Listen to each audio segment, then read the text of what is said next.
প্রিয় দর্শক, আসসালামু আলাইকুম। আমি ডক্টর বজলুর রহিম রিপোর্ট, বাত ব্যথা, প্যারালাইসিস ও sports injury specialist, medico hospital, Restipara, Tangail থেকে আপনাদের সবাইকে জানাচ্ছি শুভেচ্ছা। প্রিয় দর্শক, আজকে খুবই সাধারণ এবং কমন একটি রোগের কথা আলোচনা করতে চাই। বিশেষ করে সায়াটিকা, এটা খুবই পরিচিত একটি টার্ম কোমর ব্যথার রোগীদের ক্ষেত্রে বিশেষ করে। তো সায়াটিকাটা কিন্তু আসলে মূলত রোগ নয়, রোগের একটি উপসর্গ। যখন এই সায়াটিকা নার্ভের মধ্যে যখন কোনো কারণে চাপ পড়ে, তখন এটাকে সায়াটিকা বলে, এবং এই ধরনের সায়াটিকা যখন হয় তখন রোগীরা সাধারণত কোমরে ব্যথা অনুভব করে।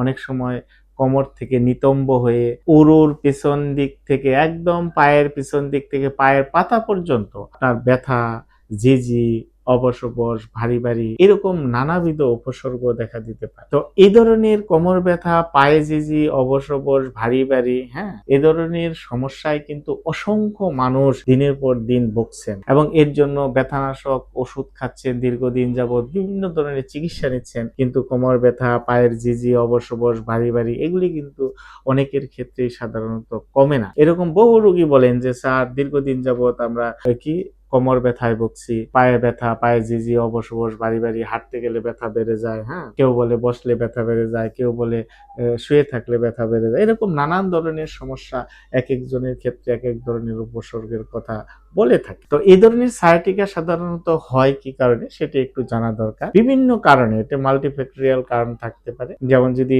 কোমরের ডিস্ক প্রলাপস হয়, অর্থাৎ এই যে আমাদের যে মেরুদণ্ড, এই ডিস্ক প্রলাপস হয়ে, অর্থাৎ ডিস্ক বের হয়ে যদি এই যে সায়াটিক নার্ভের মধ্যে যদি চাপ দেয়, সেক্ষেত্রে হতে পারে।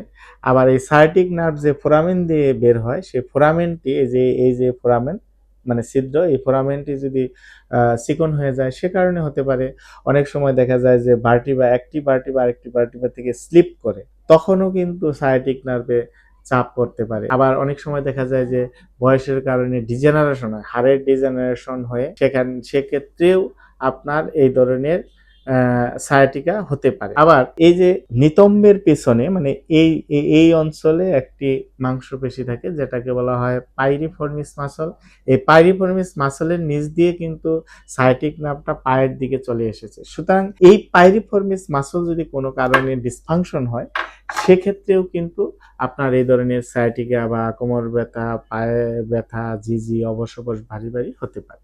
তো এই ধরনের সায়াটিকার ক্ষেত্রে ওষুধ খেলে কেন ভালো হয় না? কারণ ওষুধ শুধু সাময়িক ভাবে ব্যথা কিছুটা কমাতে পারে বা প্রদাহটা কমাতে পারে, কিন্তু এই যে সায়াটিকার যে মূল কারণ, যে কারণে সায়াটিক নার্ভ চাপ পড়ে বা ডিসফাংশন হয়, সেই কারণটাকে যদি কারেকশন না করা যায়, তাহলে কিন্তু এই ধরনের ব্যথা শুধু ওষুধ খেলে ভালো হয় না। এই জন্য রোগীরা দিনের পর দিন, মাসের পর মাস ভুগতে থাকেন, ব্যথানাশক ওষুধ খেতে থাকেন, কিন্তু ব্যথাও কমে না, ঝিঝিও কমে না, অবশ কমে না, এবং দিন দিন তারা অচল হয়ে যায়, অর্থাৎ চলাফেরা করতে অসুবিধা হয়। তো এই ধরনের সায়াটিকার ক্ষেত্রে গবেষণা বলে সবচেয়ে ফার্স্ট লাইন বা আধুনিক চিকিৎসা হচ্ছে ফিজিওথেরাপি, এবং দীর্ঘস্থায়ী সমাধানের জন্য এভিডেন্স বেসড ফিজিওথেরাপি চিকিৎসা হলো সায়াটিকার ব্যথা বা ঝিঝি, অবশ কমানোর সবচেয়ে আধুনিক চিকিৎসা।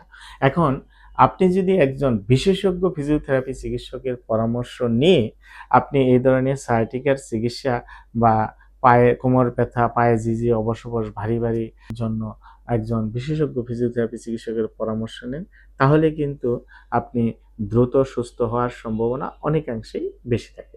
সুতরাং প্রিয় দর্শক, আপনারা যারা দীর্ঘদিন যাবৎ ব্যথানাশক ওষুধ খাচ্ছেন, আমি আপনাদের যেটা পরামর্শ দিব যে ব্যথানাশক ওষুধের উপর নির্ভরতা কমিয়ে ফেলে আপনি যদি ফিজিওথেরাপি চিকিৎসাটা নিতে পারেন উপযুক্ত জায়গা থেকে, তাহলে দ্রুত আপনার এই ধরনের সায়াটিকা থেকে আপনি মুক্ত হতে পারেন। আমাদের পরামর্শ নিতে চাইলে আমাদের স্ক্রিনে দেওয়া নাম্বারে যোগাযোগ করতে পারেন। ধন্যবাদ। আসসালামু আলাইকুম।